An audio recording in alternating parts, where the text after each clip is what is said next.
Welcome in. Welcome all. I got to tell you guys, as I create streams, live streams, videos, shorts, reels, everything that comes with being a content creator, I got to be honest, never pictured myself doing this, if we are being completely honest. When I started creating content, I primarily created content through podcasts, through audio. Not like this, man. I never envisioned myself streaming anything, going live at all. Never imagined that that would be a thing for me, man. Just being real. I always thought that that part of the world was for Twitch and gaming. Not for me. But here we are, folks, giving you guys a few minutes to get joined in. Enjoying a nice day as always in Wilmington, North Carolina, taking a nice loop. So I realized the loop that I'm walking on, it's about a mile. So I run 4 miles per day ish, 4 miles per day during the week. And then now in the afternoons, taking another mile walk, getting to get some interaction with you guys. Micah Evans, what's good? Appreciate you guys tuning in. Feel free to hit the comments as we let folks join in and deal with this crazy wind. We're going to talk a little bit about the Masters. We got some golf going on. And as always, is the main content on the channel right now. We'll talk a little bit of Carolina Panthers towards the end of the episode. I'll tell you one of the funny things for me as I embark on whatever the heck you want to call this content creation is just the thought of walking around right now like we are, holding my phone, talking to you guys that I cannot see. It's the weirdest thing. It truly is, man. But we are going to chop it up because we're here to talk sports. So I don't know how many folks out there are fans of golf. I'm a fan of golf. I like the four majors. I cannot tell you what the heck's happened with Liv as far as like once everybody split off. I know things are still running smooth on both sides, but this is definitely one of my favorite times of the year. You just wrap up college basketball and national championship. You have baseball rolling. You have the NBA getting ready. I'm not a big NBA guy, but you got the NBA playoffs coming up, NHL playoffs coming up. So the only sport that's not running right now is the NFL, but you have the NFL draft. So of course they find a way to make themselves known throughout the entire year. But we have the Masters, one of the greatest sporting events in all sports. No, I've never been, but it is up there. It's one of the best, and maybe one day we'll have a chance to go. I don't know. It's pretty expensive, and you have the lottery system. Maybe going and getting tickets is expensive, but man, the food is dirt cheap. We need more places to incorporate the food model and pricing that those guys have. Sorry, Mike, I'm catching up. You said I'm trying to get into golfing, but none of my friends want to play. Yeah, it's tough, man. It's nice to have a few guys, buddies, whoever that want to play with you because that's when it gets fun. I got to tell you, like, sure, it's, you can go out by yourself and play and you get some peace and quiet, go hit some golf balls. Having a group of buddies to go out, play golf with, it's fun. I get the honor to play with my father-in-law when he's in. My dad, our oldest, is getting into golf. So it's fun. It's fun to have that competition too, even though, I'm a little bit better than our oldest, but I'm sure he's going to catch me probably any day now. I'm not the greatest golfer. I don't play enough. That's the only thing is like, it's one of those sports where I had a kid, a newborn, and it's hard to spend 4 hours away from home on the weekend when my wife's watching the kids all week. Got to give her a little bit of a break, but he's getting close to the point where I'll be able to take him out on the golf course, play with us. But yeah, disc golf. That's a good one too. All about disc golf. I don't play, but definitely a fun sport. I've seen I don't know what you call it, a variation of golf. It's not disc golf, but I've seen kickball on it's not really a golf course, but modified holes that are massive. It's insane. But the Masters is here. It's fun. I feel like it's one of the events. Like, I know people may say, yeah, golf is boring. I'm as I get older, I'm like, man, this is fun. I don't mind watching golf, especially Sunday afternoon at the Masters, one of the best tournaments that you'll see. And so, anyways, we've got in my pocket, as I try to walk and keep you guys updated, uh, YouTube IT, thanks for jumping in. How long did it take you to be decent? Oh, man. Golf is a game that you play, and I don't know that you ever become decent. I mean, I'll tell you, yes, there are people that take lessons, that practice, that go to the driving range, that chip and putt and do the things that you're supposed to do. And then there's others of us like me who maybe pick up your clubs once every 3 months or once a month or every 2 or 3 months. And you can't really get good at golf if you're not practicing, if you're not playing. I mean, for me, I was a baseball player, so I kind of had some of the mechanics, but it's also messed up some of my mechanics. And if you're not out there practicing, it's hard, man. It really is. It's a fun sport. It's expensive though. It will add up depending on like where you want to go and play. Top Golf is fun. We have a knockoff version of Top Golf here close to where I live that has a really nice driving range. I say knockoff because they have some like tracer technology to help with your distance and where you're going. But anyways, all right, I had to pull this up as I slowly try to get it here. So look at the favorites to win. I'm sorry it's so windy, man. I can't maneuver to get you guys caught up bouncing all around on here. Oh yeah, definitely expensive. And I am getting blown away. Anyways, folks, we're going to look at the favorites this week. And to be honest, a few of the guys at the top of the list that I know of, a few of the guys I'm like, where in the world did this dude come from, and how is he ranked where he is ranked in the world? So I don't know how many Masters golf fans we have out there.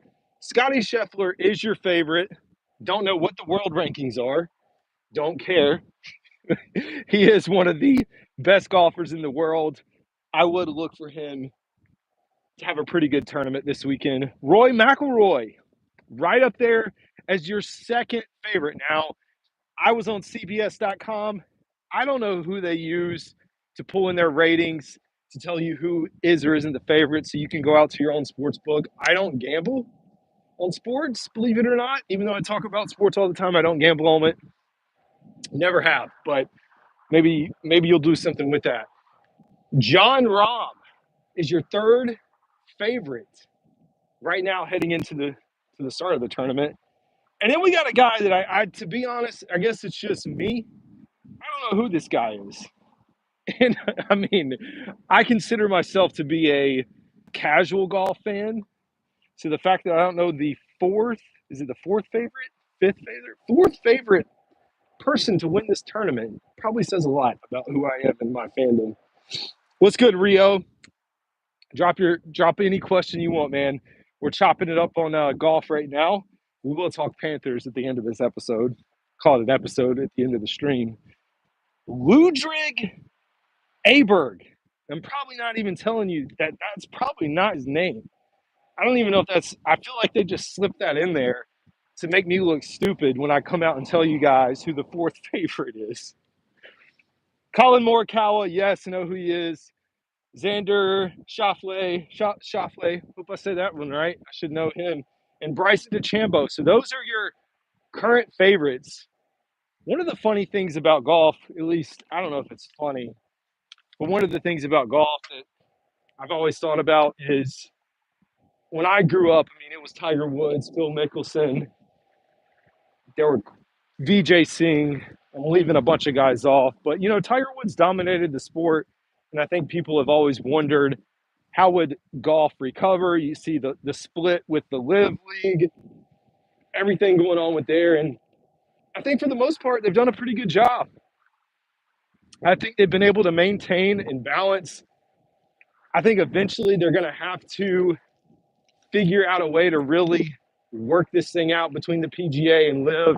And I know they were working on a merger forever ago to get things back to normal. I don't know where that landed, and I guess people just don't care about it at this point. So it is what it is. B-Dog Sports, Jesus loves you indeed. Appreciate you guys tuning into the chat as always.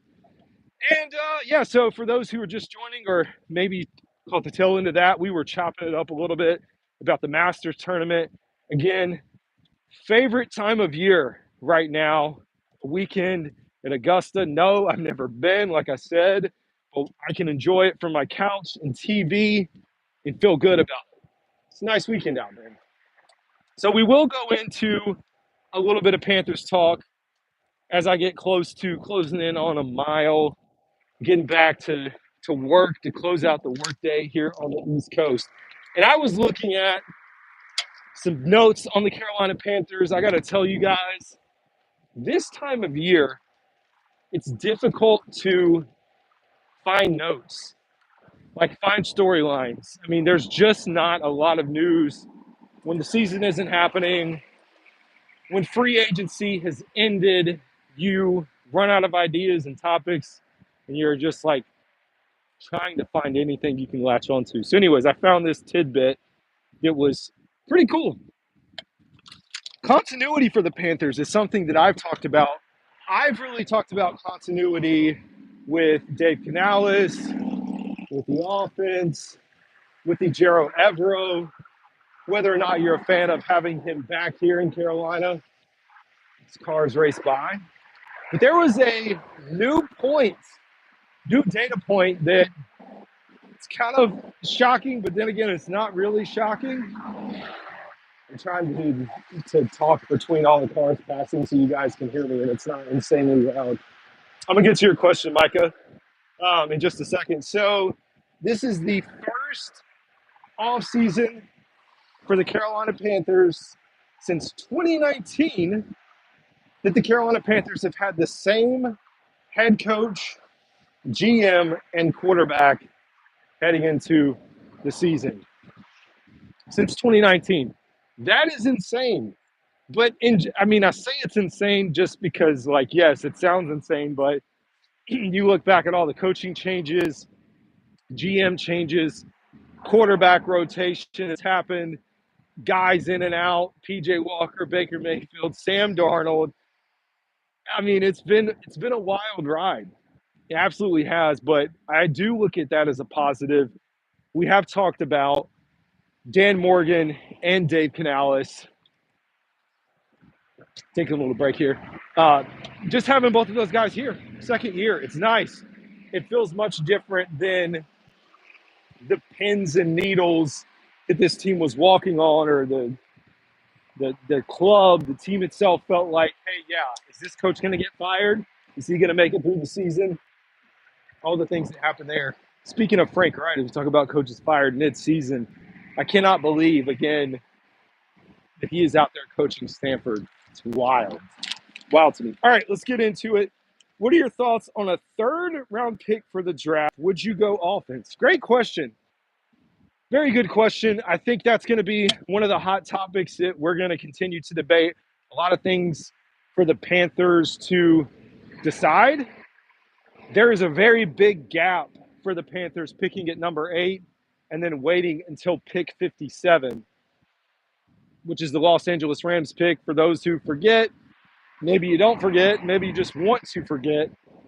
Panthers, of course, their second-round pick for this year is in the hands of the Chicago Bears because of the trade with Bryce Young. So that is a significant gap for the Panthers. So a lot of folks wonder what the Carolina Panthers are going to do with the second round, if they're going to want to trade up, if they're going to trade back out of the first round.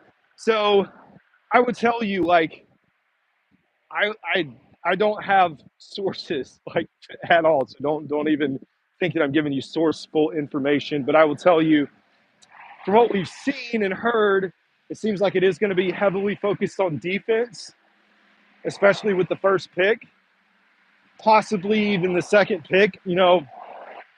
I do think there's potential, though, for the Panthers, depending on how things shake up, to look at a wide receiver or offense with their third round pick, or possibly in the second round with pick 57.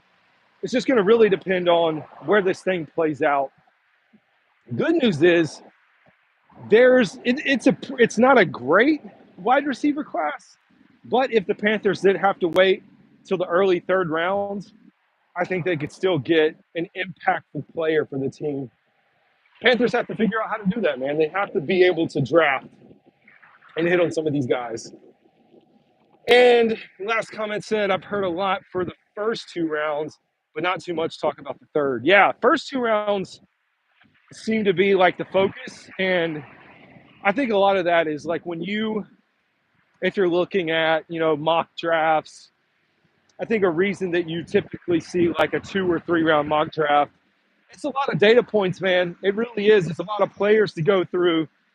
When you get through 2 rounds, going into 3 rounds, I mean, you're almost at the tail end of 60 to 70 players and evaluations. And if you go out to ESPN.com, I think they do a top 100. I think NFL.com maybe does 150 to 100. But you see a lot of the evaluations drop off. I mean, most of the draft hype and anticipation is really those first two rounds. It's where a lot of people are talking about players that fit into there. There's a lot of folks. I'm not in the weeds on third, fourth, fifth, sixth round, seventh round as much this year. However, there's a lot of good content creators out there that are staying in tune with what's happening and who could be available later in the draft for the Panthers. So, yeah, I think looking at offense is on the table. We've seen the Panthers have brought in for top 30 visits a few wide receivers. Of course, one of them, Ted McMillan, who projects as a first rounder. We've got a few other guys that they've brought in tight end position. I saw that coming through today. And, of course, heavily focused on defense.